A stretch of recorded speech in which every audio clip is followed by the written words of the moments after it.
School की रिक्तियां हमने देखी फ्राइडे को शाम तक में, जो हाई स्कूल की रिक्तियों का समायोजन किया गया है, तो 25,000 से ज़्यादा सिर्फ हाई स्कूल +2 में है, मतलब 9 से 12 तक हैं। और 6 to 8 में बहुत सारे सीट्स खाली हुए हैं जो प्रधान शिक्षक में चले गए हैं, तो उनकी रिक्तियां हैं। बैकलॉग है, 1 to 5 की भी रिक्तियां हैं। तो 1 to 8 में जो अनुमानित है वो 30-35 हज़ार रहेगा, तो 60,000 का आंकड़ा मुझे विश्वास है कि वो पार कर जाएंगे। 9 से लेकर 12 तक में 25,000 प्लस सीट्स है, और 6 to 8 में हमारे पास जो आंकड़ा है कि 10 से 12,000 6 to 8 के शिक्षक प्रधान शिक्षक बने हैं, तो उनकी सीटें भी इसमें काउंट होगी, क्योंकि वो तो 6 to 8 से 1 to 5 में चले गए, प्रधान शिक्षक बन गए।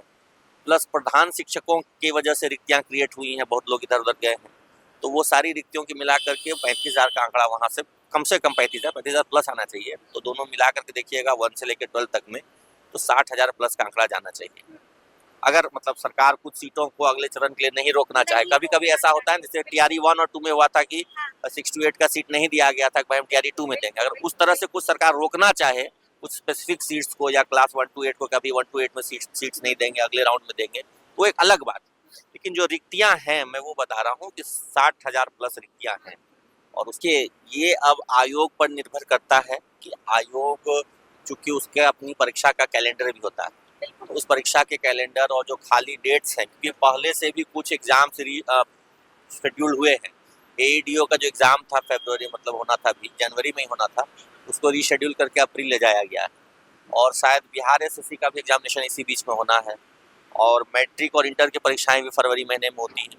तो इन सब को देखते हुए आयोग तय करेगी कि परीक्षा कब होगी। इस पर अभी कोई फाइनल डिसीजन नहीं हुआ है, अनुमान आप लगा सकते हैं, और अनुमान कहीं ना कहीं है कि परीक्षा जब भी होगी तो अप्रैल के बाद होगी, क्योंकि देखिए फरवरी और मार्च मैट्रिक इंटर की परीक्षाएं, बोर्ड की परीक्षाएं की वजह से स्कूल्स ऑक्यूपाइड होते हैं, और ये एग्जामिनेशन जो होता है बड़े पैमाने पर होता है, बहुत सारे स्कूल्स चाहिए होते हैं, उस समय संभव नहीं है। और अप्रैल में आपने देखा होगा कि BPSC ने नोटिस जारी किया है कि AEDO का एग्जाम शेड्यूल्ड है, जो रीशेड्यूलिंग हुआ उसके बाद, तो AEDO के एग्जाम के बाद ही होगा। तो उसी हिसाब से अनुमान एक लगाया जा रहा है कि मिड फेब में एडवर्टीजमेंट आएगा।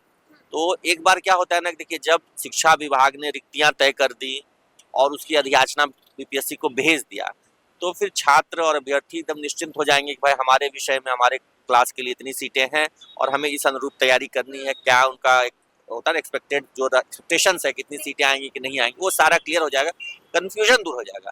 एग्जाम होना फर्दर वो आयोग पर डिपेंड करता है। एक्सपेक्टेड है कि मिड अप्रैल के बाद एग्जाम होगा, इसीलिए एक अनुमानित डेट है कि 15 फरवरी तक आयोग एडवर्टीजमेंट जारी कर सकता है। लेकिन जो विभाग का अपना काम है वो अगले सप्ताह, वो सोमवार मंगलवार को क्लियर हो जाएगा, कितनी सीटें किस विषय में हैं, उसका समेकन सभी जिलों से जो डेटा आया है उसका समेकन किया जा रहा है, ओवरऑल शीट तैयार हो रहा है, क्रॉस चेक भी किया जा रहा है, कहीं कुछ छूट तो नहीं गया है। वो सब मिला करके सोमवार से मंगलवार को, एक मंगलवार को आपको एक डेफिनेट आंकड़ा होगा कि किस क्लास के लिए किस विषय में कितनी सीटें हैं, और वो जो BPSC को भेजा जाएगा वही फाइनल होगा।